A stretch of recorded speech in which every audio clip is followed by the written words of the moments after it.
Bonjour à tous. Il était temps pour moi de faire une vidéo sur l'un des meilleurs livres que je n'ai jamais lu. C'est Le règne des marchands du temple de Marc Gabriel Draghi. Marc Gabriel Draghi qui nous donne les clés pour comprendre le monde dans lequel on vit. Et en lisant ce livre, on comprend parfaitement bien que ce ne sont pas les chefs d'État des grandes nations qui nous gouvernent, mais bel et bien ceux qui les financent. Il faut savoir que la monnaie est une marque de souveraineté, et il est donc important de savoir quelle est l'institution qui est chargée de battre monnaie. L'objectif de la monnaie, normalement, c'est de faciliter la production et l'échange de richesses. C'est en réalité une innovation qui a permis d'arrêter le système de troc devenu trop contraignant et pas assez souple. La monnaie va alors devenir l'outil de base du capitalisme. Dès la création de la monnaie, certains grands penseurs voyaient déjà d'un mauvais œil cette nouvelle hégémonie de l'argent puisqu'il permettait, par certains stratagèmes, d'accroître plus facilement les inégalités entre les individus. La monnaie est aussi un instrument de pouvoir qui peut permettre de dominer son semblable, entraîner l'oppression, la mise en esclavage et la misère pour certains individus. Ces mêmes grands philosophes dénonçaient également l'usure, c'est-à-dire les prêts à intérêt, considérés comme contre nature, comme la face la plus abominable de la mauvaise fonction de l'argent. Depuis l'Antiquité, ceux qui détiennent le capital et qui contrôlent la création monétaire ont un objectif concernant l'argent, c'est que nous n'y comprenions rien. La pratique de l'usure fait des banquiers des escrocs. Avant Jésus-Christ déjà, Jules César s'était opposé frontalement à l'oligarchie financière de son époque en remettant le pouvoir d'émettre la monnaie au service du bien commun et du plus grand nombre, raison pour laquelle il fallait se débarrasser de lui. Jésus, quant à lui, refusait de créer de la monnaie à partir de rien, ex nihilo. Pour lui, la monnaie devait exclusivement avoir une valeur d'échange et qu'elle n'est pas un bien en elle-même, à la différence justement d'un pain ou d'un poisson. Une conception qui se pose à l'inverse de ce que font les banques modernes qui, elles, créent l'argent à partir de rien avec un simple jeu d'écriture. Donc on s'aperçoit que les évangiles dénoncent le pouvoir de l'argent. Jésus avait du mépris pour les maîtres de la monnaie. Il dénonçait les puissances financières et mettait en garde le monde sur les dangers d'idolâtrer l'argent, devenu le nouveau dieu d'une minorité malfaisant, en l'occurrence les élites juives.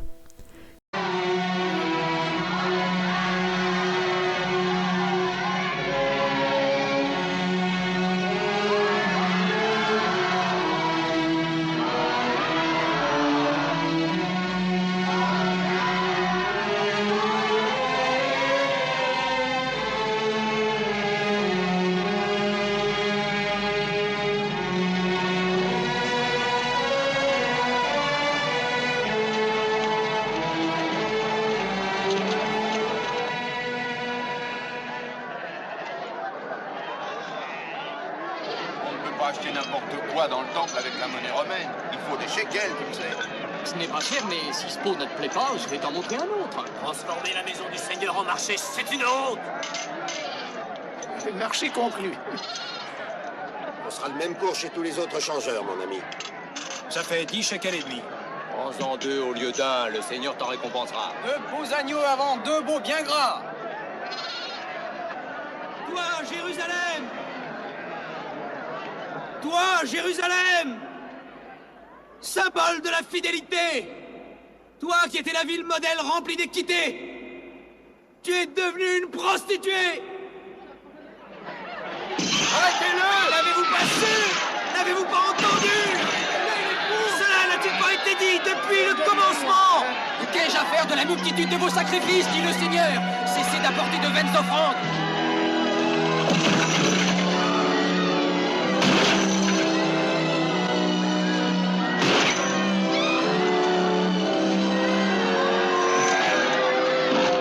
Mes pièces d'or! Rendez-moi mes pièces d'or!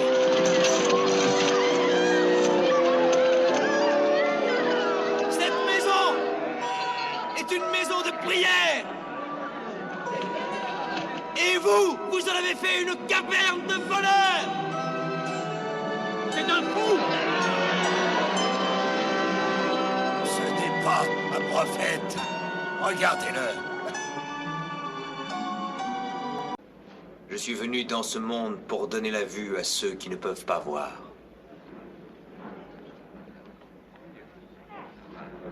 Et aussi pour ôter la vue à ceux qui peuvent voir.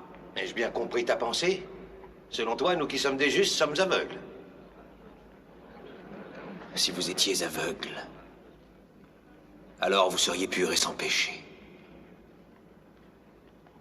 Mais tant que vous dites « nous voyons », votre péché demeure. Cet homme-là est possédé du démon. C'est un imposteur, un fanatique, un fou, un menteur. Malheur à vous, scribes et pharisiens, hypocrites que vous êtes, parce que vous fermez aux hommes le royaume des cieux. Vous n'y entrez pas vous-même, et vous n'y laissez pas entrer ceux qui le désirent. Conducteurs aveugles. Vous coulez un insecte, et vous avalez un chameau. Vous pliez devant la lettre de la loi, et vous trahissez le cœur de la loi. Justice, miséricorde, fidélité. Vous ressemblez à des sépulcres blanchis, qui paraissent beaux au dehors, mais qui au dedans sont pleins d'ossements, de morts et de toutes espèces d'impuretés. Vous voyez ces pierres? Eh bien, je vous le dis en vérité, il ne restera pas ici pierre sur pierre qui ne soit renversée. Votre maison sera laissée triste et déserte. Elle sera le domaine des lézards et des araignées. Serpents, race de vipères, comment échapperez-vous au châtiment de la géhenne? Il est vrai que durant de longs siècles, les Juifs ont pu pratiquer en Europe, à l'égard des non-Juifs, le prêt à intérêt, alors que cette pratique était officiellement et universellement interdite pour les chrétiens. Le Nouveau Testament, comme l'Ancien Testament, considère l'intérêt comme un acte extrêmement grave, qui relève du vol, de la spoliation. Au cours des siècles, de multiples communautés juives vont jouer, en plus du commerce de l'usure, un rôle important dans les réseaux internationaux de commerce d'esclaves. Rien d'étonnant quand on sait que l'usure est le premier maillon des systèmes d'asservissement. Depuis l'époque des fondeurs d'or, nos banques modernes prêtent de la monnaie qu'elles n'ont pas, et en plus la charge d'intérêt. Et les fondeurs d'or aujourd'hui ont pris les noms de Goldman Sachs, JP Morgan, Solomon Brothers. Prêter de l'argent qu'on n'a pas. Ce mécanisme entraîne forcément une augmentation de la pauvreté. Les banquiers peuvent donc totalement manipuler l'économie. À l'époque du Moyen-Âge, Philippe le Bel reprochait aux crypto-banquiers juifs de pratiquer l'usure à des taux excessifs, entraînant la ruine de plusieurs milliers de paysans. Et c'est comme ça qu'il a expulsé les juifs, éradiqué les templiers, et s'est débarrassé des créanciers devenus bien trop encombrants pour le royaume dans un contexte de crise économique intense. Les banquiers ont donc par la suite opté pour une stratégie différente.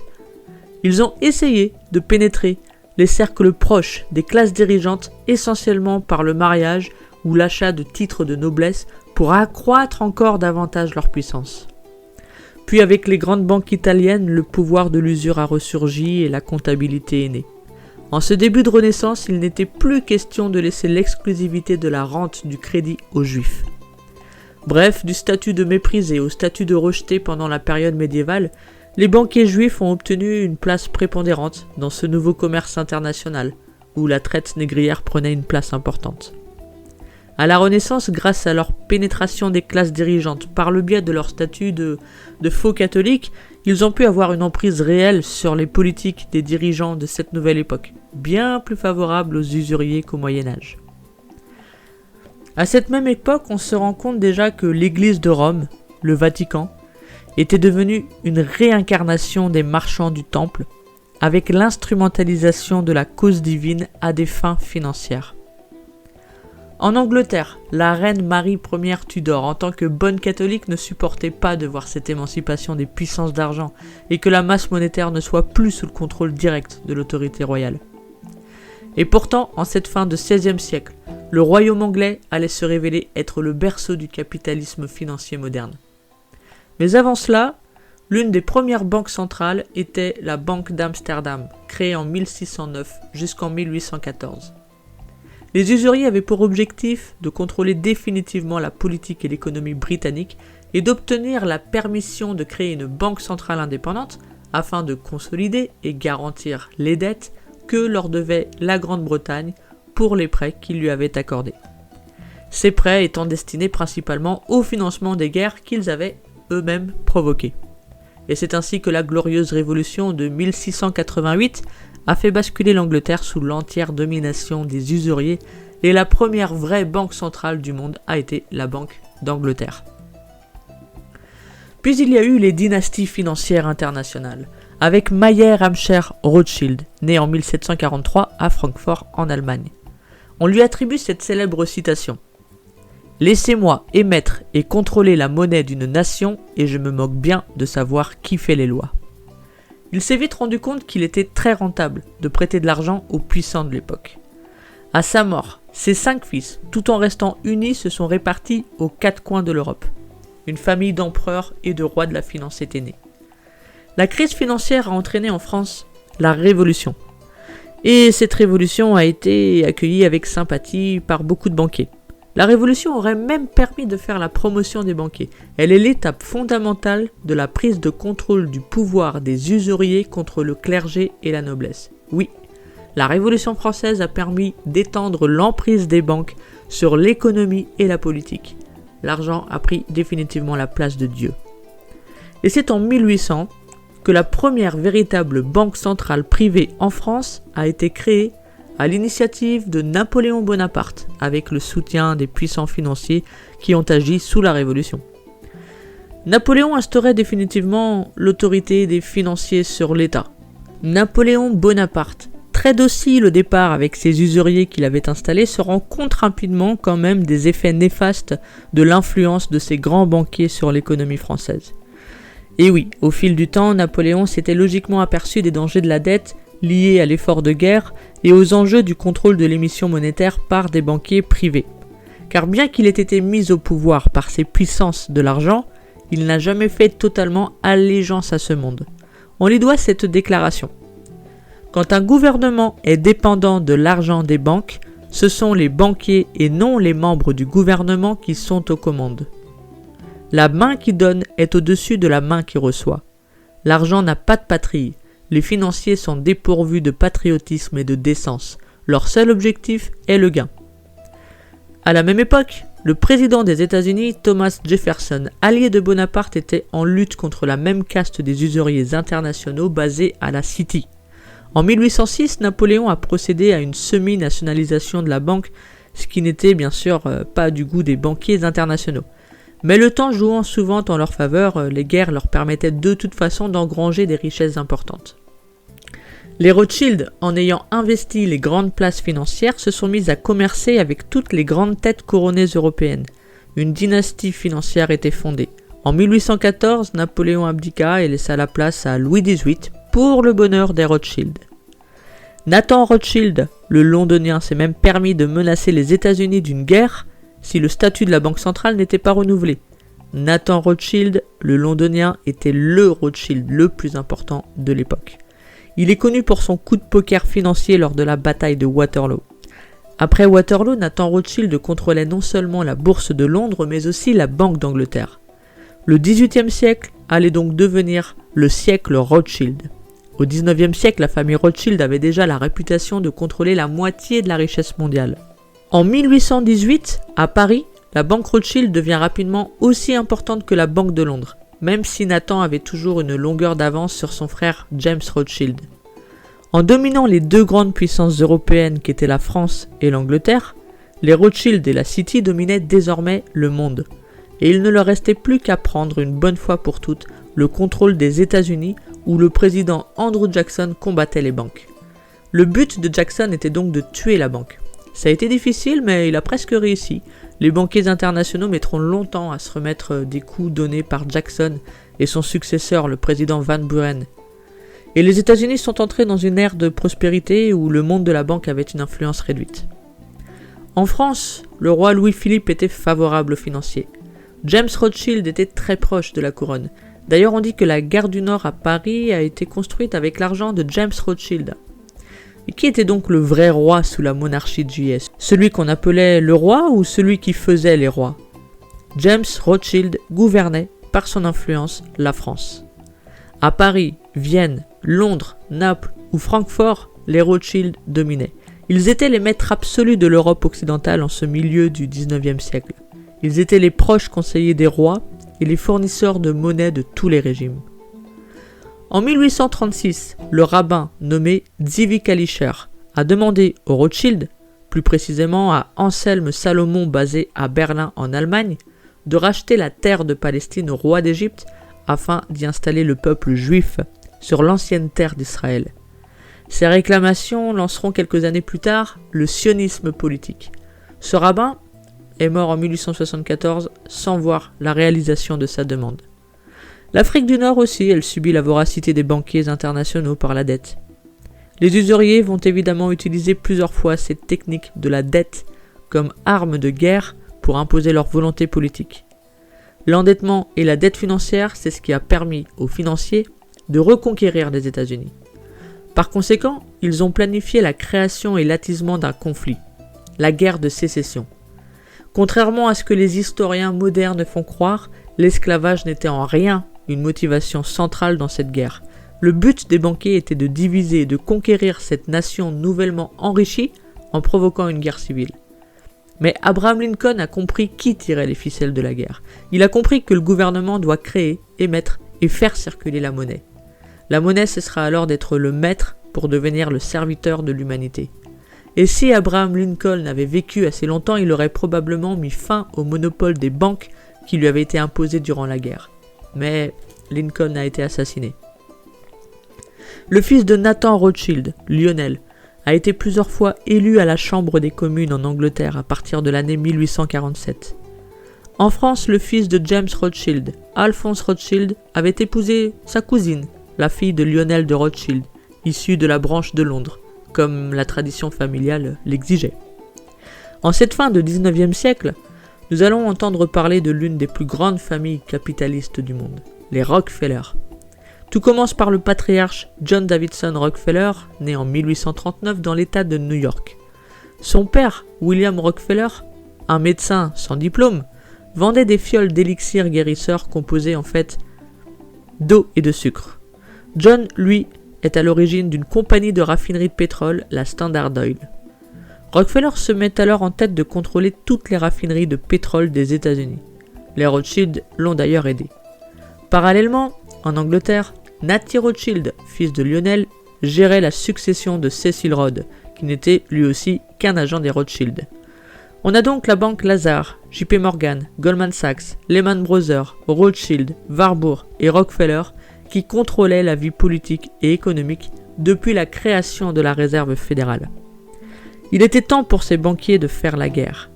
Mais une guerre proportionnée à leur pouvoir, une guerre gigantesque, et il n'existait rien de mieux qu'une guerre pour créer la dette. La branche française des Rothschild ont prêté de l'argent aux Français. La branche allemande ont financé les Allemands. Les Rothschild britanniques ont aidé la Grande-Bretagne. Pour les États-Unis, ce sont les JP Morgan. JP Morgan, à la veille de la Grande Guerre, était déjà réputé d'être l'homme le plus riche des États-Unis. Mais l'accumulation des sommes d'argent n'était pas la seule motivation des puissances financières. En réalité, les banquiers allaient remodeler une partie du monde selon leur propre vision. Les banquiers, par la guerre qu'ils avaient eux-mêmes provoquée, souhaitaient aller vers un gouvernement mondial. En vrai, la Première Guerre mondiale était vraiment inutile et évitable. Sinon, c'est complètement con de se battre pour l'Alsace et la Moselle, vous ne trouvez pas ? Pour ce qui est de l'entrée des États-Unis dans une guerre qui ne les concernait même pas, c'était surtout pour pousser à la création d'institutions politiques mondiales censées régler les conflits et éviter les boucheries, comme ça l'a été lors de la Première Guerre mondiale. Donc, les peuples étaient forcés à s'entretuer pour la prospérité des marchands d'armes et des financiers. Et quand on regarde les faits de manière objective, en fait, aucune des grandes nations impliquées dans cette guerre mondiale n'a acquis de bénéfices politiques et financiers importants résultant de ce conflit. Finalement, le grand vainqueur de cette gigantesque tragédie mondiale, c'est le mouvement sioniste. Quelques années plus tard, James Garfield a été élu président aux États-Unis. Dans un de ses discours, il nous dit Quiconque contrôle le volume monétaire d'un pays est le maître incontesté de toute l'industrie et du commerce. Et quand vous réalisez que le système tout entier est facilement contrôlable d'une monnaie à une autre par des hommes très puissants appartenant à une élite, vous n'avez même pas à vous demander d'où viennent les périodes d'inflation et de dépression. Malheureusement, quelques semaines après cette déclaration, Garfield est assassiné en 1881. Pendant ce temps, Rockefeller devient l'homme le plus riche des États-Unis et l'un des plus puissants du monde. Et lorsqu'il a pris sa retraite en 1896, son fils, John Davidson Rockefeller Jr., reprenait l'entreprise. Bien d'autres dynasties de super-capitalistes sont nées dans ces mêmes années. Par exemple, celle des Warburg. Warburg, c'est le nom de banquiers juifs originaires eux aussi d'Allemagne. Ils soutiennent le mouvement sioniste et financent le nazisme en Allemagne. La Réserve fédérale des États-Unis a été créée par Paul Moritz Warburg, puis il devient directeur du CFR dès sa fondation en 1921 jusqu'à sa mort. La crise financière de 1929 a été en vérité causée par la Réserve fédérale et Paul Warburg en était incontestablement l'un des principaux instigateurs. Son frère, Félix Warburg, avait une fille mariée à Walter Nathan Rothschild. Et oui, la boucle est bouclée. Une chose est sûre, dans la famille Warburg, on savait se marier à de bons partis et à des gens appartenant à la même caste. Le fils de Paul Warburg, James Paul Warburg, était le conseiller financier de Franklin Roosevelt. James Warburg, connu pour sa déclaration de 1950, « Nous aurons un gouvernement mondial que nous l'aimions ou pas. La question est seulement si nous l'aurons par consentement ou par conquête. » Et l'un de ses petits-fils anglais, Sir Sigmund George Warburg, qui était une personnalité centrale de la City, et il a même été anobli par la reine en 1966. La famille Warburg militait au sein de ce mouvement politique appelé le sionisme, tout comme un bon nombre de grandes familles capitalistes, cosmopolites d'ailleurs, comme les Rothschild et les Rockefeller. Le sionisme, vous vous souvenez, un projet hérité de la demande du rabbin Kalischer à la famille capitaliste Rothschild, ce rabbin qui avait préconisé l'installation des Juifs en Palestine en achetant des terres. Pour Edmond de Rothschild, le sionisme, c'est un Juif américain qui donne de l'argent à un Juif anglais pour amener un Juif polonais en Palestine. Tout au long du XXe siècle, le sionisme va accompagner l'expansion du capitalisme financier moderne. Parmi les hommes forts arrivant à la tête de cette nouvelle élite capitaliste se trouvait John Rockefeller. En plus d'incarner le capitalisme financier américain, la famille Rockefeller, par son contrôle de la production pétrolière, va également rester comme l'un des noms récurrents organisant un nouveau politique, le mondialisme financier. Ce projet est un véritable agenda politique qui vise à concentrer et à monopoliser les richesses mondiales au profit d'une super élite internationale composant un gouvernement mondial dont ses dirigeants seraient des technocrates encadrés par des super capitalistes. L'empreinte des Rockefeller apparaîtra très souvent dans la grande marche de ce projet de nouvel ordre mondial. Comme les Warburg, la famille Rockefeller va s'illustrer notamment dans la mise en place de réserves fédérales aux États-Unis, dans la naissance de la Société des Nations puis de l'ONU, et dans les relations avec l'URSS et la Chine communiste, et surtout dans la participation active au projet mondialiste par le biais de la création de plusieurs think tanks comme le CFR, le Bilderberg ou la Trilatérale. Rockefeller va même créer une organisation pour étudier les causes et les préventions des maladies. Waouh, quel philanthrope! Et ce n'est pas tout. Il crée même une institution destinée à promouvoir l'éducation aux États-Unis sans distinction de race, de sexe ou de croyance afin de promouvoir le métissage et le brassage des couleurs à travers les sociétés. La conquête féroce dans tous les secteurs du monde de l'argent, légitimée par cette fausse philanthropie, sera donc le programme Rockefeller durant ce XXe siècle. Maintenant qu'ils contrôlent stratégiquement le continent américain, leur but était de racheter les richesses créées et accumulées au fil des années par le peuple américain.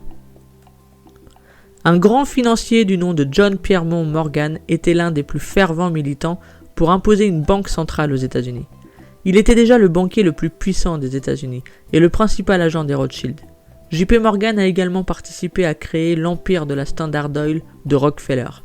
J.P. Morgan s'est arrangé pour organiser la faillite des banques aux États-Unis et proposer ses services afin d'aider l'économie américaine et les banques avec la création d'une banque centrale. Les banquiers sont les ennemis du bien commun. Les banquiers sont capables de provoquer une succession de booms et de crashs économiques.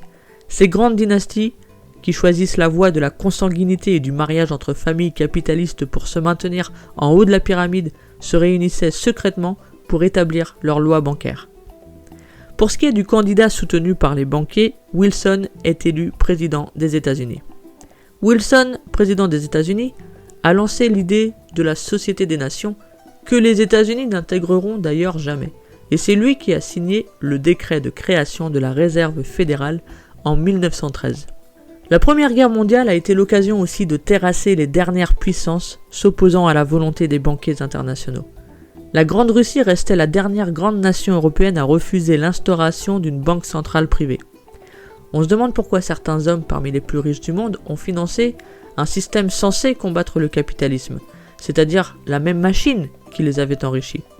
En vérité, le communisme, ou plus précisément le socialisme, n'est pas le mouvement des masses opprimées, mais bien celui de l'élite économique. En fait, les très riches ne se contentent pas seulement de leur propre fortune, mais ils veulent contrôler celle du monde entier. Pour ça, ils peuvent très bien renverser les gouvernements en place et établir une dictature mondiale.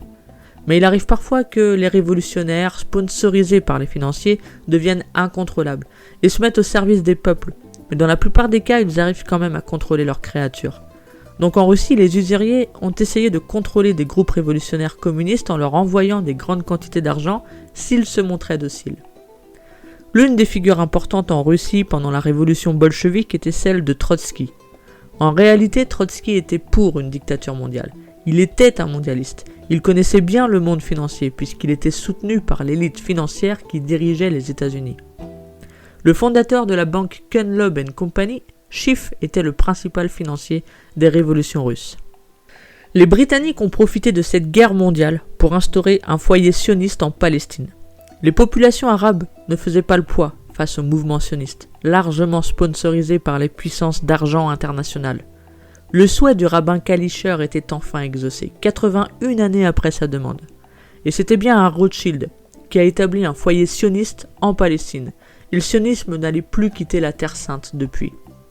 Pour imposer cette colonisation illégitime, il était impératif d'isoler, de réduire, d'exclure la société arabe palestinienne pour permettre l'émergence d'une société exclusivement juive, avec ses classes, son marché, ses institutions.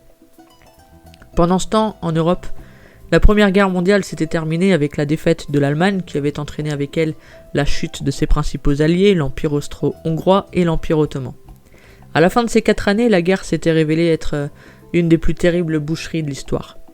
L'Allemagne était ruinée et humiliée, mais bizarrement les grandes banques allemandes nageaient encore dans l'opulence. En réalité, les troubles allemands ont cessé quand Berlin a accepté explicitement le colonialisme financier et économique de Wall Street. Les usuriers créeront ensuite, en Suisse, la Banque pour le règlement international des comptes, la BRI. Ce nouvel établissement était en quelque sorte une banque centrale des banques centrales. Elle devait faciliter les paiements des réparations des dettes de la Première Guerre mondiale, car il suffisait d'effectuer un virement du compte d'un pays sur le compte d'un autre pays, dans la mesure où les deux pays disposaient chacun d'un compte dans cette banque. Les banquiers se suivraient une fois de plus.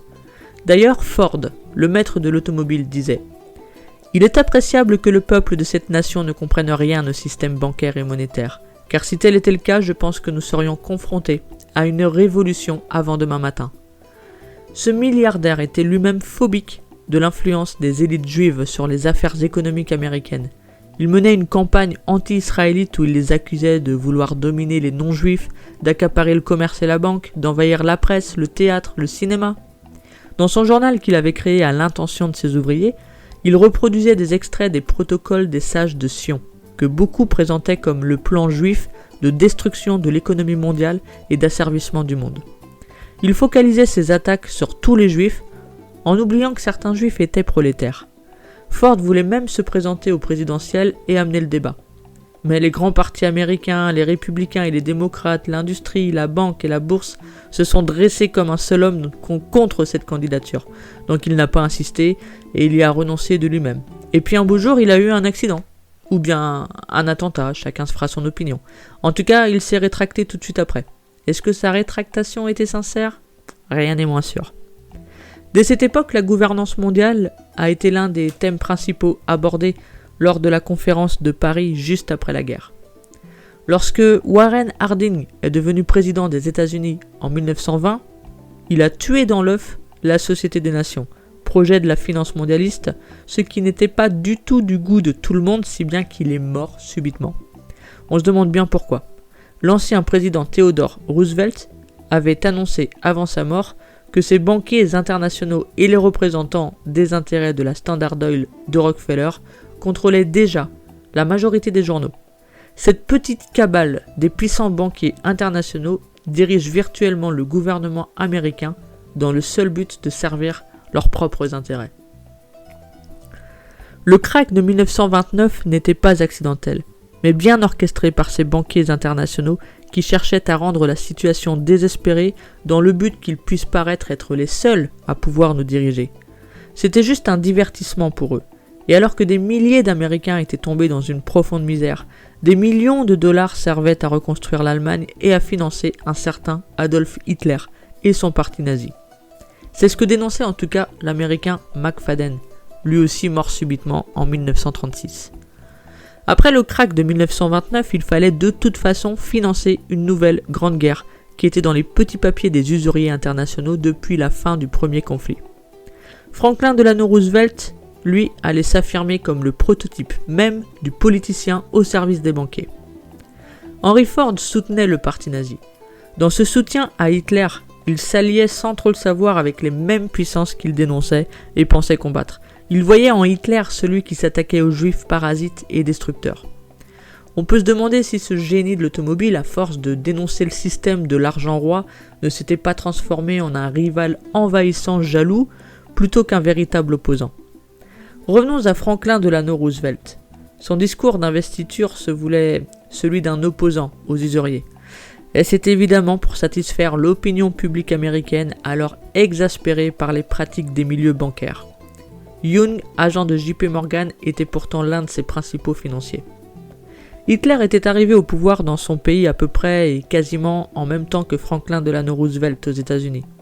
Les banquiers qui avaient soutenu Hitler étaient précisément ceux qui avaient soutenu l'élection de Roosevelt. En 1937, les États-Unis étaient déjà embourbés dans une grave crise économique. Seule une guerre mondiale pouvait encore sauver le capitalisme américain. Et en 1939, les plutocrates ont mis en œuvre tous les moyens à leur disposition pour faire pression sur Hitler et l'inciter à lancer une guerre. Tout comme le nazisme, le fascisme de Mussolini était encouragé par une alliance internationale de financiers qui souhaitaient un conflit majeur. Pourtant, les soutiens financiers et politiques de Mussolini n'allaient pas hésiter à le trahir à la première occasion. Il a fini par se retrouver pendu à un pont. Avant même l'accession d'Hitler au pouvoir, le capitalisme financier américain contrôlait quasiment tous les secteurs d'importance stratégique de l'industrie allemande. Les grandes banques allemandes étaient elles aussi sous le contrôle américain. Et lorsque le 30 janvier 1933, Hitler devient chancelier, sa candidature avait été étudiée à la loupe par les nouveaux maîtres de l'Allemagne, les banquiers américains. Hitler annonçait immédiatement qu'il refusait de payer les réparations de guerre. Aucune objection n'a été soulevée par les banques. Étonnant, non ?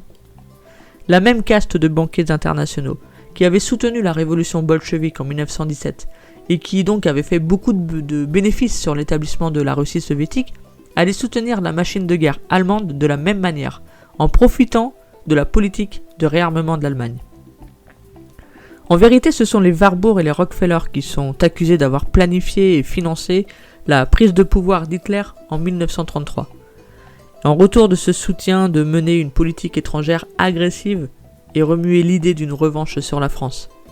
Le mouvement sioniste, qui disposait officiellement des terres en Palestine depuis 1917, collaborait également de manière surprenante avec l'Allemagne nazie.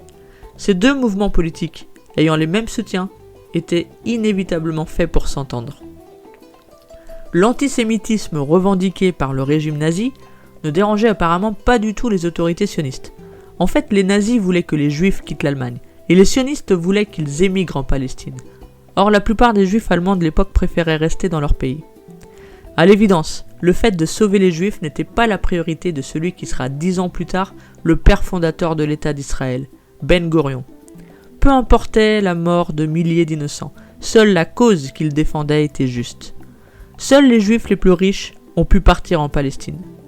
Le nazisme était donc favorable au sionisme. Quant aux plus pauvres, qualifiés de racailles juives, ils ont été assassinés.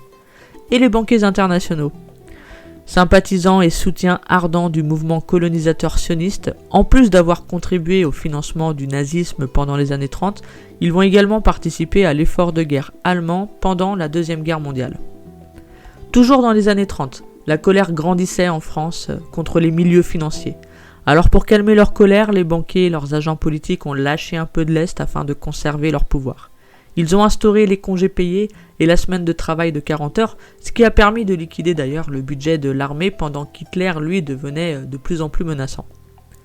La Deuxième Guerre mondiale avait donc comme objectif de détruire définitivement le modèle politique de nation en Europe, né et hérité de l'Antiquité. La nation ou la patrie étant un système encore bien trop protecteur pour les peuples et ne permettant pas aux banquiers d'exercer pleinement leur cupidité, il était temps de l'éliminer. Leurs créatures, les Hitler, Staline, Churchill, Roosevelt pouvaient entrer en scène et l'acte de la Seconde Guerre mondiale pouvait commencer. Au moment de la déclaration de guerre, Pétain savait déjà qu'il allait être le chef de la France. Il fallait désormais à nouveau entraîner les États-Unis dans le conflit afin de générer à nouveau davantage de destruction, de dettes et de gros profits en retour. Puis les financiers internationaux allaient contrôler désormais presque totalement les bases de l'industrie pétrolière. Une énergie qui allait être pour eux une arme de corruption et d'influence sur les différentes nations du monde. Après la Seconde Guerre mondiale, la conférence de Yalta avait permis le partage du monde entre 3 grands chefs d'État, Churchill, Roosevelt et Staline, à la solde des usuriers. L'étape suivante du nouvel ordre mondial pouvait alors commencer. L'oligarchie financière a compris très vite qu'elle devait contrôler la région où se trouvaient les plus grandes réserves du pétrole mondial pour contrôler le monde. La stabilité de l'Arabie Saoudite faisait partie des intérêts vitaux des États-Unis qui assuraient en contrepartie la protection de la famille Saoud et accessoirement celle du royaume contre toute menace extérieure. Bien sûr, tout est fait pour que nous ne sachions rien des véritables acteurs et de leurs pratiques sur les affaires du monde. Il existe un obscur pouvoir derrière le rideau. Le CFR par exemple, supposé être un forum tout à fait innocent d'intellectuels, d'hommes d'affaires et de politiciens, détermine en fait la politique étrangère des États-Unis. Sans parler des familles qui contrôlent ces institutions financières. Il contrôle les maisons d'édition, on élimine les ouvrages indésirables, il contrôle les journaux importants. C'est au lendemain de la Seconde Guerre mondiale qu'on voit apparaître la création de la Communauté économique européenne qui deviendra l'Union européenne, mais également de l'OTAN. Mais cette centralisation de l'économie mondiale ne pouvait se faire que grâce à une banque centrale mondiale, une monnaie mondiale, et la fin des indépendances nationales, et plus tard l'Organisation mondiale du commerce. Tout un système destructeur, instauré au seul profit des usuriers internationaux. Le monde n'était même pas encore sorti de la guerre que les Alliés se réunissaient déjà pour réfléchir à un nouvel ordre financier mondial. La France réussit néanmoins, à l'époque du général de Gaulle, à faire que le pouvoir politique reprenne en main la question monétaire. Cette politique monétaire souverainiste et populaire a apporté pas mal de progrès sociaux et économiques à la nation française, même si des hommes comme Mendes France essayaient de garder la France sous la tutelle financière des États-Unis. De Gaulle a donc proposé une loi, celle de nationaliser la Banque de France. Cette période était appelée quelques années plus tard les 30 Glorieuses. C'était donc une période de plein emploi et de répartition des richesses assez égalitaire.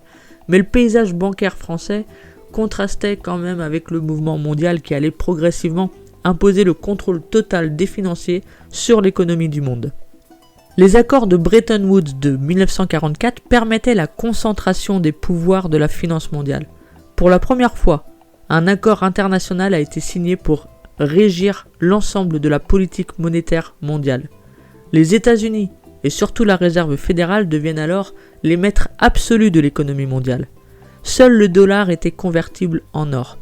Dans ce système de Bretton Woods, on retrouve la Banque internationale de reconstruction et de développement, mais aussi le FMI. Charles de Gaulle qualifiera plus tard ce privilège monétaire de pouvoir exorbitant. On a aujourd'hui découvert qu'il y avait un lien entre le mouvement européen et l'OSS, c'est-à-dire les services secrets américains ancêtres de la CIA. Dès le départ, il ne s'agit pas d'un projet d'une coopération des peuples européens pour assurer la paix, mais au contraire le projet d'une hégémonie financière anglo-américaine sur l'Europe. Jean Monnet, présenté souvent comme le père de l'Europe, était l'incarnation parfaite de la créature politique de l'oligarchie financière. Le général de Gaulle se méfiait de lui autant que de l'Europe.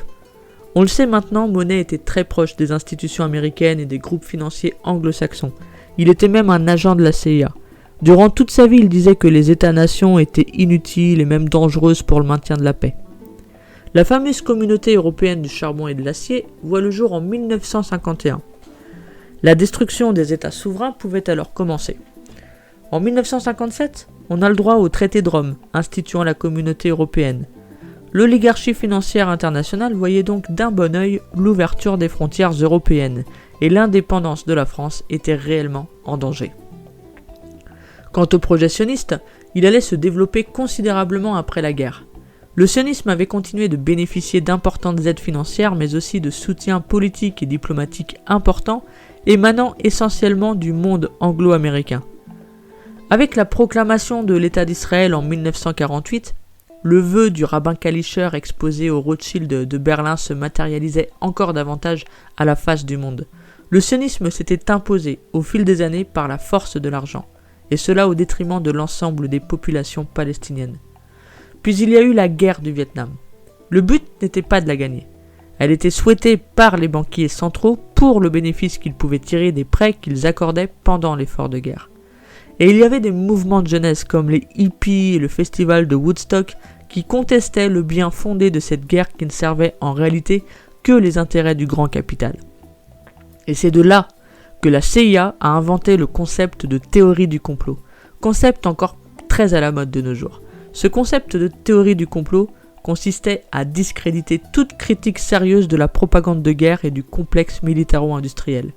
Ce concept allait s'amplifier encore avec l'assassinat du président Kennedy parce que beaucoup d'Américains étaient assez sceptiques. La Chine, elle, allait jouer le rôle d'usine du monde. Et dans ce pays, au diable les 8 heures de travail par jour. La Chine communiste était le meilleur allié de l'oligarchie financière anglo-américaine. Par la force et la violence, ils ont imposé aux Chinois un programme de rééducation et d'asservissement. La société chinoise était entièrement au service du capitalisme mondialisé. Le règne de Mao Tse-tung était financé par David Rockefeller. D'ailleurs, la Chine est toujours un pays ami des financiers anglo-américains. Aux États-Unis, les années 60 sont marquées par l'arrivée au pouvoir de John Kennedy. Son père connaissait bien le milieu financier, mais il n'a jamais fait partie du milieu financier de Wall Street. D'ailleurs, il paraîtrait même que la famille Kennedy avait un projet visant à démanteler complètement la réserve fédérale. La famille Kennedy était au courant du caractère frauduleux et antidémocratique du système de la réserve fédérale. John Kennedy a donc tenté de mettre un terme aux privilèges des usuriers. John Kennedy est assassiné le 22 novembre 1963, officiellement par un tireur isolé lui-même abattu à sa sortie du commissariat. Mais qui se cache derrière ce système tellement puissant qu'il peut faire assassiner un président américain? En tout cas, c'est toujours un secret bien gardé et une quantité importante d'archives concernant la mort de John Kennedy ont été englouties sous les décombres du World Trade Center. Pas de bol. Beaucoup d'Américains étaient sceptiques et pensaient que de hauts dirigeants américains de la politique et des affaires, désignés comme l'État profond, étaient impliqués dans ce crime. Il fallait donc enrôler les médias pour tenter d'attaquer et de ridiculiser de telles critiques en les traitant d'adeptes de théories de la conspiration de la même manière dont on poursuit encore aujourd'hui les malheureux qui s'interrogent sur la version officielle d'un événement. Une chose est sûre, c'est qu'il existe un lien évident entre la mort du président Kennedy et sa tentative de reprendre le pouvoir sur la banque. Toujours à la même période, l'empire colonial français était en proie à une décolonisation douloureuse, due en partie à l'incompétence et à la malhonnêteté chronique de la classe politique française. Pour De Gaulle, les Américains se prenaient pour les gendarmes du monde monétaire. Le général, en plus d'être souverain, ne voulait plus de cette dette et militait pour un retour complet au standard or. Mais en plus, il dénonçait la guerre sioniste, comme s'il avait senti inconsciemment qu'il fallait endiguer à la fois le capitalisme financier anglo-saxon et le projet sioniste. Coïncidence ou non, De Gaulle est définitivement chassé du pouvoir 2 ans après ses critiques publiques du système financier international. Le pétrole était et est acheté en dollars. Le pétrole et le dollar vont donc avoir des destins très liés. En 1973, Kissinger, le conseiller à la sécurité nationale de la Maison-Blanche, déclarait « Celui qui contrôle l'énergie peut contrôler les continents. Celui qui contrôle l'argent contrôle le monde. » C'est en mai 1973 qu'un groupe de 84 des plus influents politiciens et de banquiers internationaux se sont rencontrés sur une île en Suède. Cette rencontre était en fait une réunion du groupe Bilderberg fondé un peu plus tard. La politique de Bilderberg consistait à déclencher un embargo pétrolier mondial pour forcer une augmentation spectaculaire des prix mondiaux du pétrole, sachant qu'une hausse du prix du pétrole équivalait à une hausse de la demande en dollars américains pour financer ce pétrole devenu indispensable. Le 6 octobre 1973, l'Égypte et la Syrie se mettent à envahir Israël en déclenchant ce qui allait devenir la guerre de Kippour. Mais en vérité, cette guerre a été organisée par Washington et Londres, avec Henry Kissinger. Le premier choc pétrolier mondial est ainsi déclenché. Et alors que le choc pétrolier préparé par Kissinger avait eu des conséquences dévastatrices sur la croissance industrielle mondiale, il a permis, à l'inverse, aux grandes banques de New York et de Londres de réaliser d'énormes bénéfices. À cause de l'augmentation du pétrole, plusieurs grandes nations étaient en train d'aller vers le développement d'une filière énergétique alternative beaucoup plus efficace et moins chère, l'énergie électrique nucléaire. Des convictions écologistes étaient alors soigneusement manipulées par les milieux financiers et industriels anglo-américains qui ont réalisé une véritable propagande pour s'attaquer à l'énergie nucléaire. Après la mort de De Gaulle, la France retombait sous l'influence des financiers. Et oui, c'est un ancien employé de la banque Rothschild qui devient président de la République, Georges Pompidou.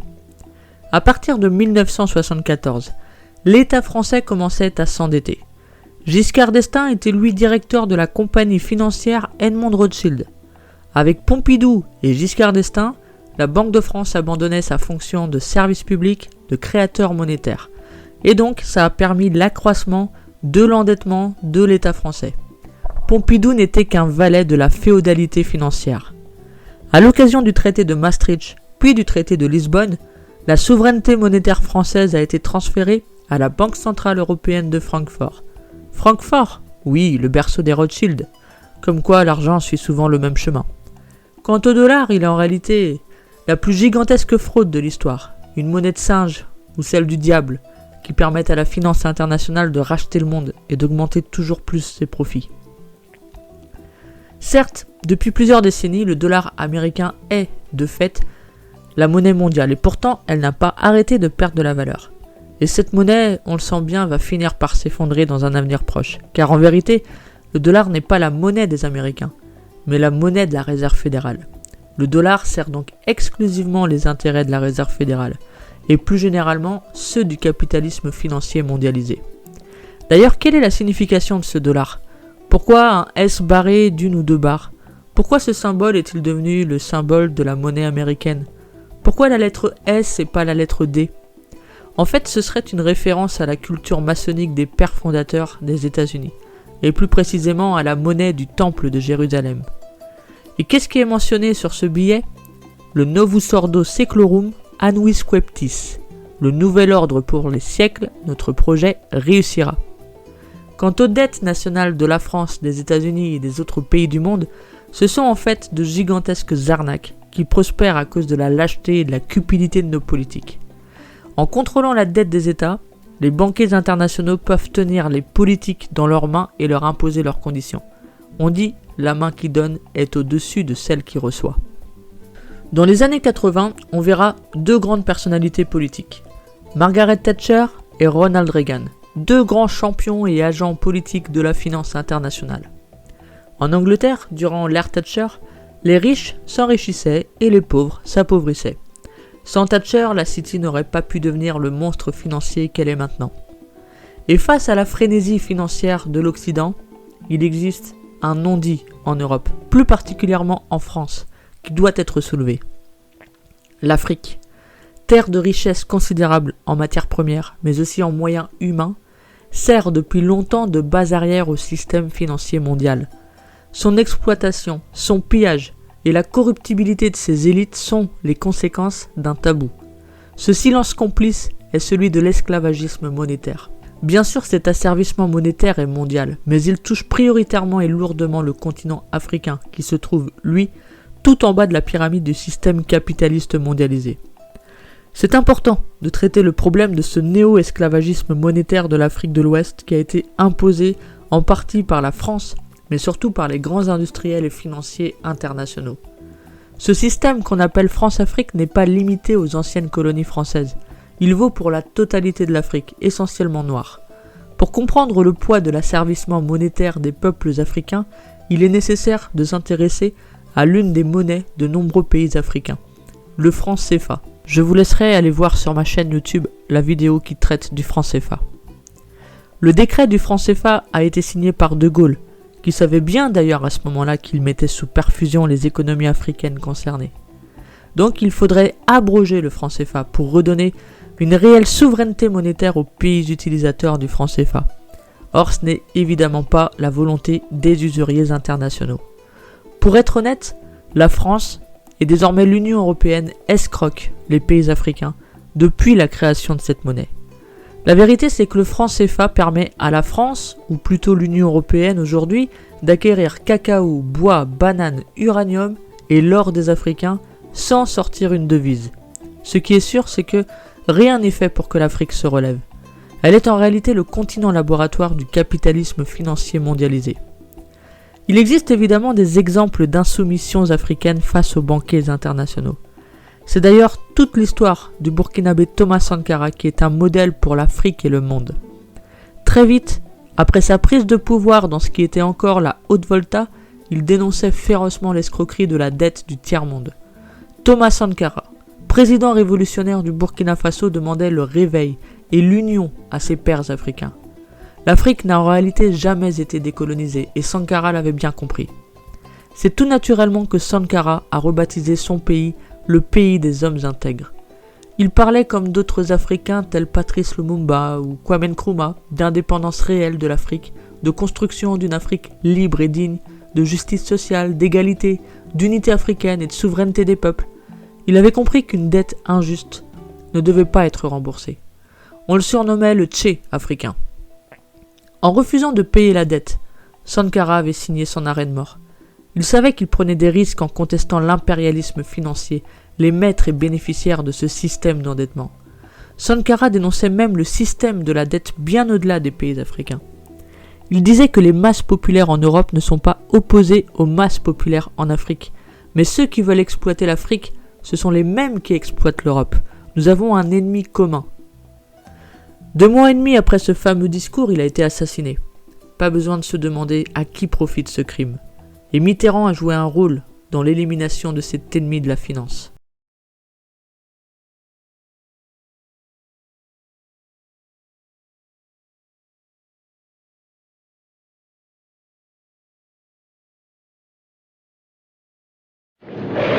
Nous estimons que la dette s'analyse d'abord de par ses origines. Les origines de la dette remontent aux origines du colonialisme. Ceux qui nous ont prêté de l'argent, ce sont ceux-là qui nous ont colonisés. Ce sont les mêmes qui géraient nos États et nos économies.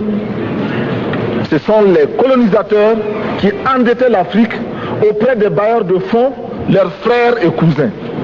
Nous étions étrangers à cette dette. Nous ne pouvons donc pas la payer. La dette, c'est encore le néocolonialisme où les colonisateurs se sont transformés en assistants techniques. En fait, nous devrions dire qu'ils se sont transformés en assassins techniques. Et ce sont eux qui nous ont proposé des sources de financement, des bailleurs de fonds internes que l'on emploie chaque jour, comme s'il y avait des hommes dont le bâillement suffisait à créer le développement chez les autres. Ces bailleurs de fonds nous ont été conseillés, recommandés. On nous a présenté des montages financiers alléchants, des dossiers. Nous nous sommes endettés pour 50 ans, 60 ans, même plus. C'est-à-dire que l'on nous a amenés à compromettre nos peuples pendant 50 ans et plus. Mais la dette, c'est sa forme actuelle. Contrôlée, dominée par l'impérialisme. Une reconquête savamment organisée pour que l'Afrique, sa croissance, son développement obéissent à des paliers, à des normes qui nous sont totalement étrangères, faisant en sorte que chacun de nous devienne l'esclave financier, c'est-à-dire l'esclave tout court, de ceux qui ont eu l'opportunité, la ruse, la fourberie de placer les fonds chez nous avec l'obligation de rembourser. On nous dit de rembourser la dette. Ce n'est pas une question morale. Ce n'est point une question de ce prétendu honneur que de rembourser ou de ne pas rembourser. Monsieur le Président, nous avons écouté et applaudi le Premier ministre de Norvège lorsqu'elle est intervenue ici même. Elle a dit, elle qui est européenne, que toute la dette ne peut pas être remboursée. La dette ne peut pas être remboursée. La dette ne peut pas être remboursée parce que, d'abord, si nous ne payons pas, nos bailleurs de fonds ne mourront pas. Soyons-en sûrs. Par contre, si nous payons, c'est nous qui allons mourir. Soyons-en sûrs également. Ceux qui nous ont amenés, ceux qui nous ont conduits à l'endettement, ont joué comme dans un casino. Tant qu'ils gagnaient, il y avait plein de débats. Maintenant qu'ils ont perdu au jeu, ils nous exigent le remboursement. Et l'on parle de crise. Non, Monsieur le Président, ils ont joué, ils ont perdu, c'est la règle du jeu. La vie continue.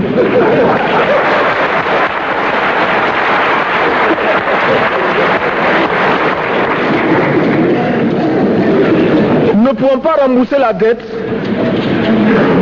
parce que nous n'avons pas de quoi payer. Nous ne pouvons pas rembourser la dette parce que nous ne sommes pas responsables de la dette. Nous ne pouvons pas payer la dette parce que, au contraire, les autres nous doivent ce que les plus grandes richesses ne pourront jamais payer, c'est-à-dire la dette de sang. C'est notre sang qui a été versé. On parle du plan Marshall qui a refait l'Europe économique. Mais on ne parle jamais du plan africain qui a permis à l'Europe de faire face aux hordes hitlériennes lorsque leur économie était menacée, leur stabilité était menacée. Qui a sauvé l'Europe? C'est l'Afrique. On en parle très peu. On en parle si peu que nous ne pouvons pas, nous, être complices de ce silence ingrat. Si les autres ne peuvent pas chanter nos louanges, nous avons au moins le devoir de dire que nos pères furent courageux et que nos anciens combattants ont sauvé l'Europe et finalement ont permis au monde de se débarrasser du nazisme. La dette, c'est aussi la conséquence des affrontements. Et lorsque l'on nous parle aujourd'hui de crise économique, l'on oublie de nous dire que la crise n'est pas venue de façon subite. La crise existe de tout temps. Et elle ira en s'aggravant chaque fois que les masses populaires seront de plus en plus conscientes de leurs droits face aux exploiteurs. Il y a crise aujourd'hui parce que les masses refusent que les richesses soient concentrées entre les mains de quelques individus. Il y a crise parce que quelques individus déposent dans des banques à l'étranger des sommes colossales qui suffiraient à développer l'Afrique.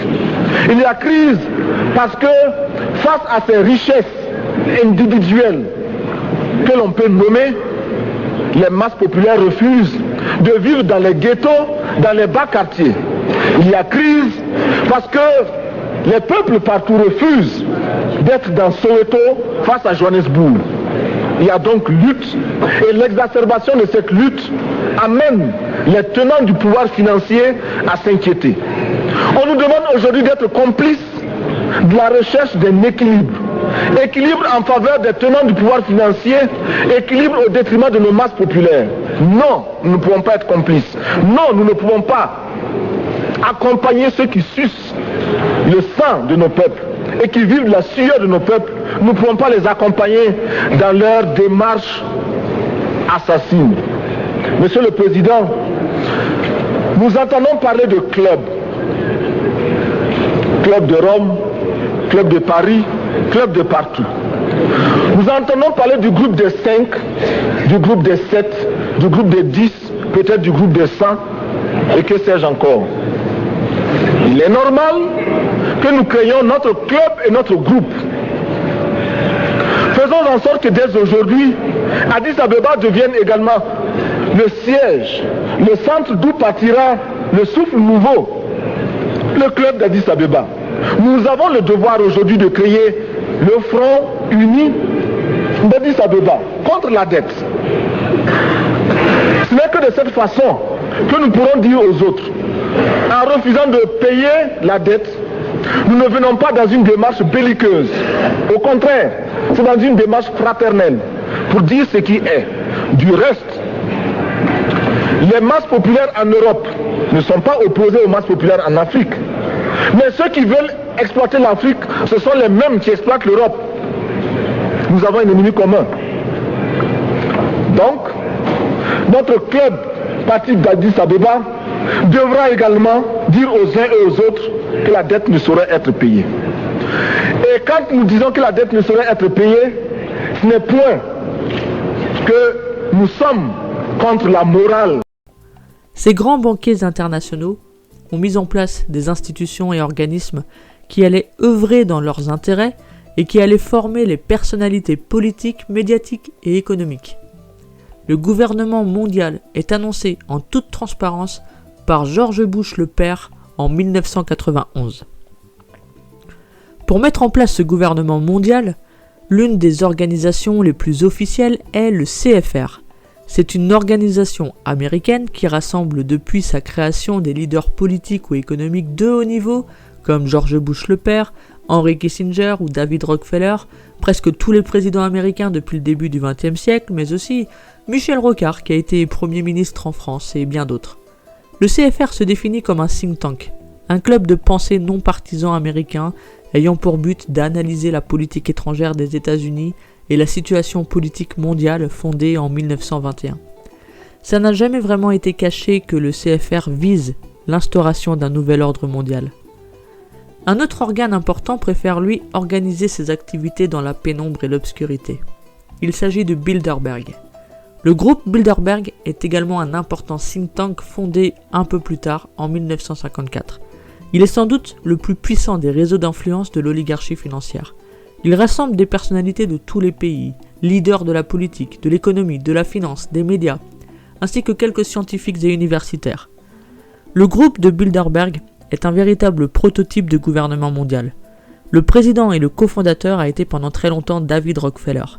Les rencontres annuelles de Bilderberg rassemblent la crème de l'élite capitaliste d'Europe et d'Amérique pour des délibérations secrètes et des discussions politiques. La conférence de Bilderberg vise, elle aussi, à instaurer un gouvernement mondial en motivant l'abandon des souverainetés nationales. Plusieurs politiques français des années 2010 ont participé à ces conférences du Bilderberg, comme Manuel Valls, Alain Juppé, François Fillon. Enfin, il nous reste à étudier la trilatérale, comme grande institution de l'oligarchie financière mondialiste. C'est une organisation privée, créée en 1973, à l'initiative toujours de David Rockefeller, Henry Kissinger et Zbigniew Brzezinski, et regroupant des hommes d'affaires, des hommes politiques, des intellectuels. Le but de la trilatérale est de promouvoir et de construire une coopération politique et économique entre l'Europe occidentale, l'Amérique du Nord et l'Asie-Pacifique. Il s'agit aussi d'une organisation promouvant la doctrine mondialiste. Démantelé et humilié après la Seconde Guerre mondiale, le Japon devient lui aussi un vassal de l'oligarchie financière américaine. La mission de la Banque du Japon est en réalité très simple, fournir une monnaie de soutien pour le dollar. Les banques américaines, notamment la Goldman Sachs, aident à la création d'une monnaie unique pour l'Europe, l'euro. Et comme le yen japonais, le but de l'euro était de soutenir le dollar et d'enchaîner les pays européens. Cette monnaie unique européenne allait servir à anéantir politiquement les nations européennes si détestées par les usuriers cosmopolites. Un tout petit oui lors du traité de Maastricht en 1992 a permis d'imposer le principe de la monnaie unique en 1999 pour ce qui concernait les transactions bancaires, puis en 2002 pour l'euro fiduciaire. Depuis cette date, les pays d'Europe vivent sous le régime de l'aristocratie. Après 15 ans sous le règne de l'euro, nombreux sont ceux qui tirent un bilan négatif de cette monnaie unique. Le discours officiel sur l'euro des banques, des médias, des politiques prétendait que la monnaie communautaire allait améliorer la situation économique globale des pays. Or, de nos jours, il est certain que l'euro a joué un mauvais tour à l'économie française et à l'économie des pays européens, sauf peut-être l'Allemagne. Pour la Grande-Bretagne et la City de Londres, pas question une seule seconde d'intégrer cette formidable zone euro, mais elle gardait la main quand même sur la Banque Centrale Européenne.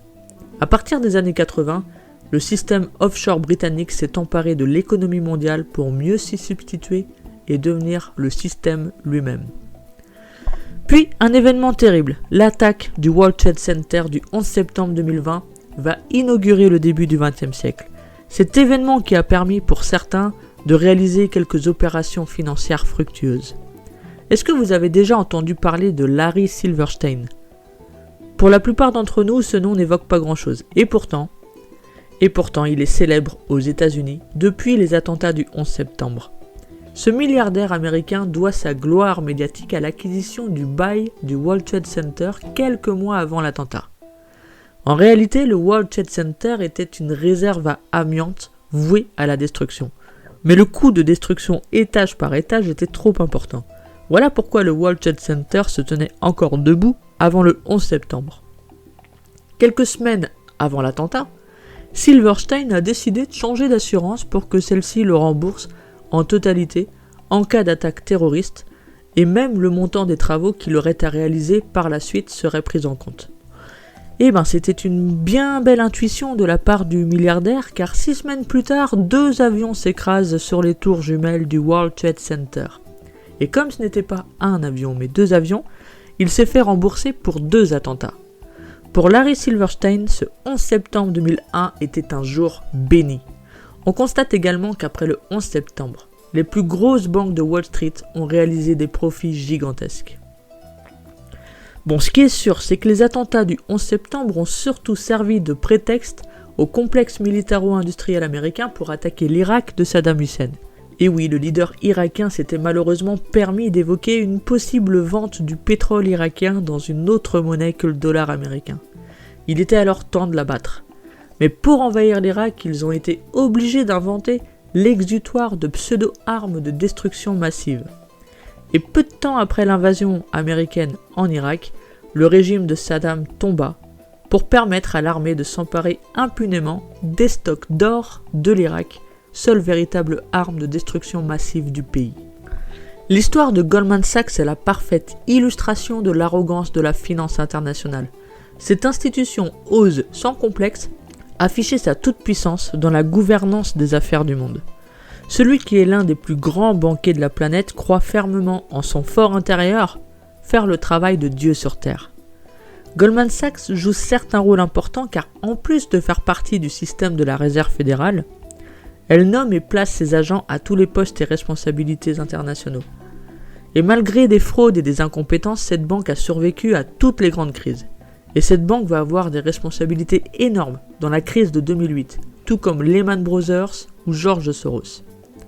Mais alors que le système financier et les grandes banques mondiales étaient les uniques responsables de cette crise, ils n'ont pas eu beaucoup de soucis par rapport à leur niveau de responsabilité réel. Cette crise de 2008 témoigne en réalité d'une chose. Les grandes et puissantes banques mondiales étaient et restent encore invincibles et intouchables. Too big to fail, trop grosses pour tomber. Tous les peuples et États du monde savaient curieusement qui étaient les responsables de cette crise. Et ces États se sont empressés de les sauver plutôt que de les sanctionner. Et cela tout simplement parce que les coupables, les criminels étaient trop puissants. Par cette crise, les banquiers ont déclaré haut et fort « C'est nous qui volons, qui mentons, qui fraudons, mais à la fin, c'est vous, le peuple, qui payez. Et malgré tout ça, le peuple ne se révolte toujours pas contre cette oligarchie financière. Seul la Lehman Brothers a servi de bouc émissaire pour atténuer la colère de l'opinion publique et s'est déclaré officiellement en faillite. Mais aucun responsable n'a été poursuivi et condamné. Et la Lehman n'aurait pas dû être la seule grande banque à faire faillite. Bon, il faut dire aussi que l'implication des grandes banques de Wall Street ne faisait pas la une des journaux. Mais en haut de la pyramide financière américaine, on retrouve la puissante Goldman Sachs, cette banque intouchable qui bénéficie de nombreux appuis au sein de la classe politique occidentale. D'ailleurs, Mario Monti, chef du gouvernement en Italie, avait lui aussi travaillé pour la Goldman Sachs. Il était là pour imposer la volonté des financiers internationaux à l'Italie. Cette crise financière de 2008 a commencé à toucher tous les pays du monde, en particulier d'Europe, où plusieurs institutions financières ont connu de très graves difficultés, mais elles ont été sauvées par l'intervention des États et des banques centrales. La raison de cette crise, c'est que les banques, en réalité, ne disposaient pas assez de ressources dans leurs caisses pour répondre aux besoins de leurs créanciers. C'est la Grèce qui a été le plus touchée par la crise. En effet, les créanciers des Grecs voulaient la mort d'Athènes. Ce saccage révèle que l'Union européenne est une structure pilotée par le grand capital, au détriment des peuples européens, qui sont placés sous son influence destructrice. Pour soi-disant sauver l'euro, la classe dirigeante européenne a mis en œuvre des politiques d'austérité qui n'ont fait qu'aggraver les problèmes économiques, sociaux et financiers. En France, par exemple, le chômage n'a pas cessé d'augmenter. En réalité, l'accroissement du chômage aurait pu être évité si la France n'avait pas fait partie de la zone euro. En Europe, la concentration d'un pouvoir monétaire et financier immense entre les mains de quelques-uns, alors que le plus grand nombre en est exclu, donne en réalité la possibilité de truquer et de fausser le processus démocratique comme aux États-Unis. Désormais, le maître de l'Europe n'est pas un quelconque chef d'État d'une grande nation, mais le véritable chef politique est celui qui détient le pouvoir monétaire de l'Europe. Le détenteur du seul vrai pouvoir est donc notre cher, super Mario Draghi, même si ce sont les créanciers internationaux, ces maîtres qui décident au final. L'homme de Goldman Sachs, Mario Draghi, détient les réelles commandes en Europe. Et comme le déclarait un certain banquier francfortois quelques siècles auparavant, « Laissez-moi contrôler l'émission monétaire d'un pays et je me moque de qui fait les lois ». La Banque centrale européenne allait se montrer beaucoup plus autoritaire et influente envers les États membres, notamment en France, sous le mandat de François Hollande, et encore davantage sous la présidence du président banquier Macron. La Banque centrale européenne dirige en réalité la politique économique des pays membres de l'Union européenne, et cela activement depuis que Draghi a pris ses fonctions. Son pouvoir de battre monnaie lui donne en fait les pleins pouvoirs. Le système de la Banque centrale européenne ne vise qu'à enrichir toujours plus les créanciers. Les politiques nationaux sont forcés de respecter les règles de Bruxelles, elles-mêmes soumises aux influences des lobbies, des multinationales et à l'oligarchie bancaire mondialiste. L'euro a imposé à la France et aux autres pays de céder leur souveraineté monétaire à une institution non élue, la Banque centrale européenne. Nous sommes donc revenus à un état identique à la situation d'avant 1789. L'aristocratie et le clergé de l'argent règnent désormais. Le lien entre le citoyen et le contribuable a été rompu. Ce qui aggrave la crise de la démocratie, une crise dont l'euro est largement responsable et qui se manifeste par une abstention importante lors des scrutins et par la montée du communautarisme. Les Français, les Européens, étant pour la plupart de simples consommateurs manipulés par le marché, ils se précipitent ainsi vers la guerre civile programmée par l'oligarchie bancaire. La monnaie unique européenne jouera naturellement un rôle dans l'effondrement monétaire qui vient et dans l'instauration du futur système de totalitarisme financier. Comme nous allons le constater, un chaos monétaire ne serait pas préjudiciable pour tout le monde. Les Rothschild exercent une influence très importante partout dans le monde, même en Afrique. Ils contrôlent toujours les mines de diamants au Zimbabwe. La dynastie Rothschild, à elle seule, contrôle en réalité plus de richesses que peut-être 3/4 ou plus de la population totale du monde. Et aujourd'hui, Jeff Rothschild est vice-président de Facebook, derrière le médiatique Mark Zuckerberg, ce qui illustre également une puissance de l'information à grande échelle. Le capitalisme est en grande partie un produit de l'esprit juif. Pour Bernard-Henri Lévy, les peuples d'Occident doivent payer leur part à Israël, car pour le philosophe talmudique, c'est bien par les Juifs que l'Occident a eu le bonheur de découvrir ce nouveau dieu, l'argent. Et il en est de même pour son ami, l'écrivain Jacques Attali. On ne peut bien sûr pas mettre tous les Juifs dans le même sac. On parle d'esprit juif. Ainsi, un chrétien peut avoir un esprit juif, et à l'inverse, un juif peut ne pas avoir cet esprit juif. On a aussi des grands manias de la finance qui n'étaient pas juifs, comme Rockefeller ou Morgan.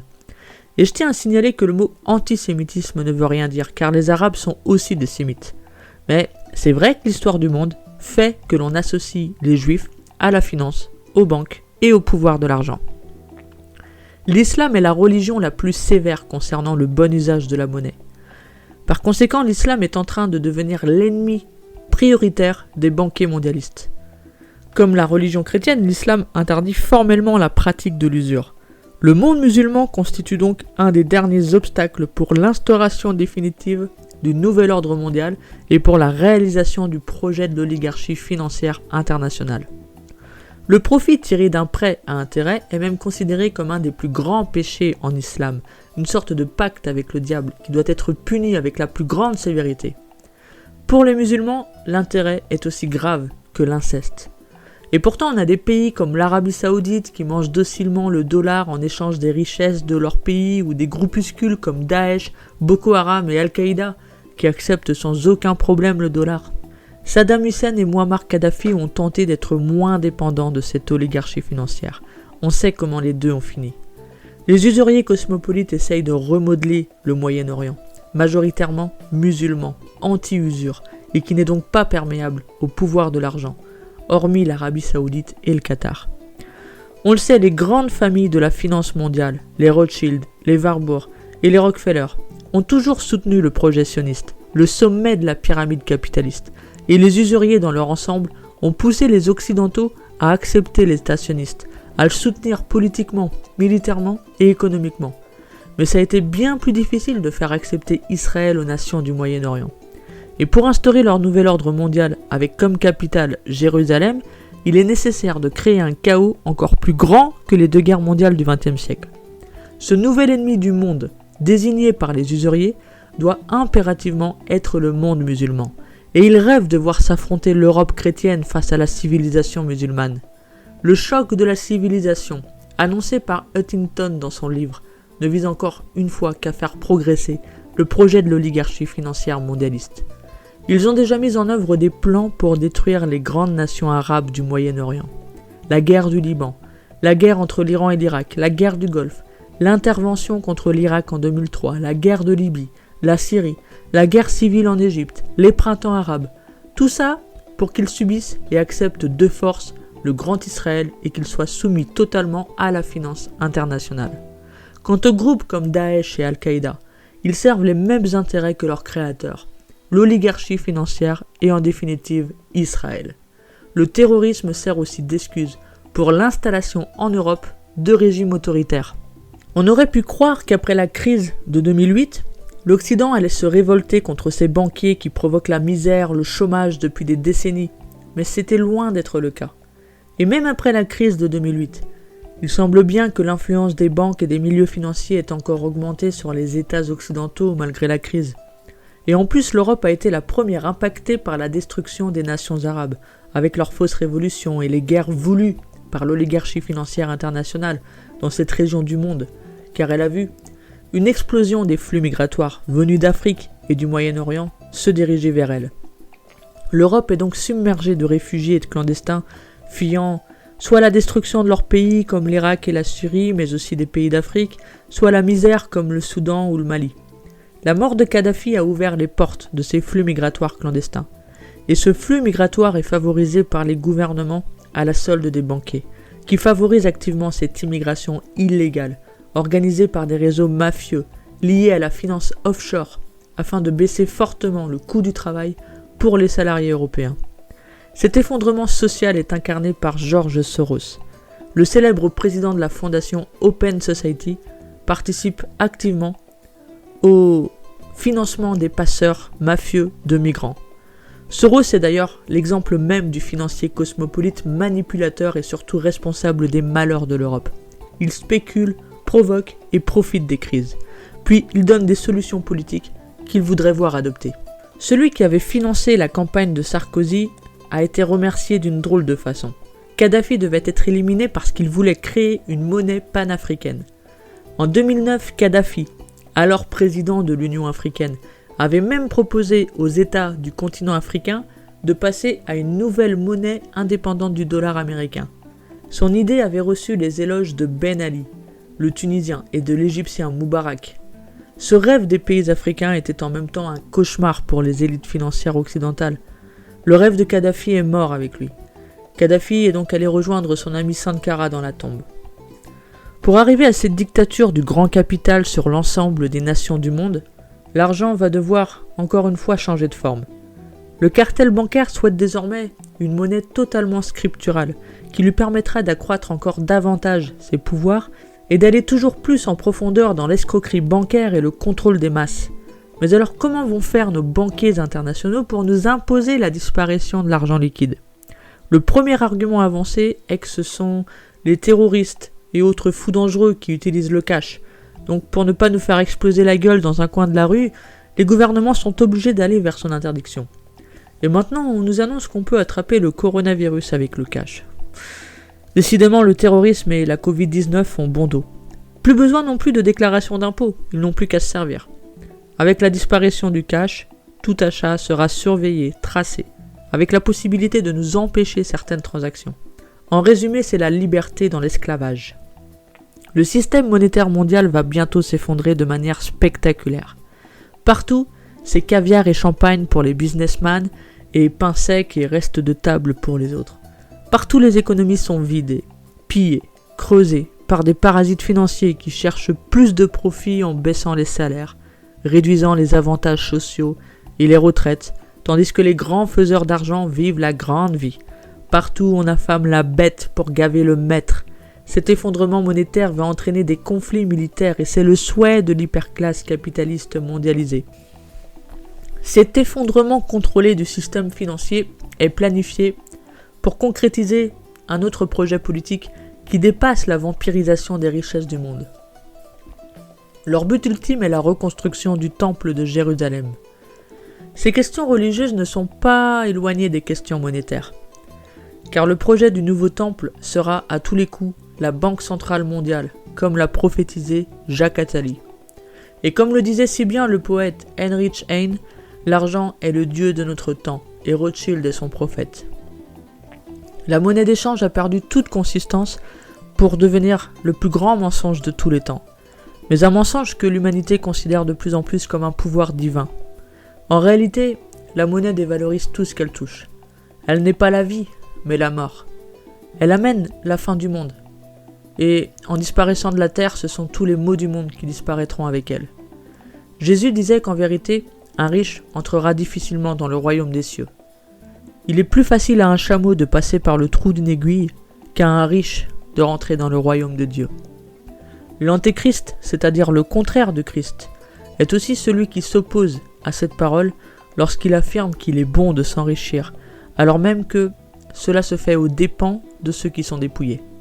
Il serait bon de rappeler que la valeur absolue de toute chose, c'est la vie, et non l'argent. L'expression du veau d'or signifie avoir le culte de l'argent. Le veau d'or est devenu le symbole de la cupidité.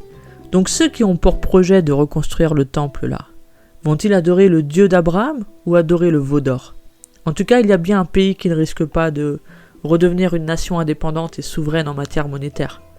Avec l'élection d'Emmanuel Macron, c'est toute l'oligarchie financière internationale et son projet de nouvel ordre mondial qui triomphe à nouveau avec le soutien financier de Rothschild et de Goldman Sachs.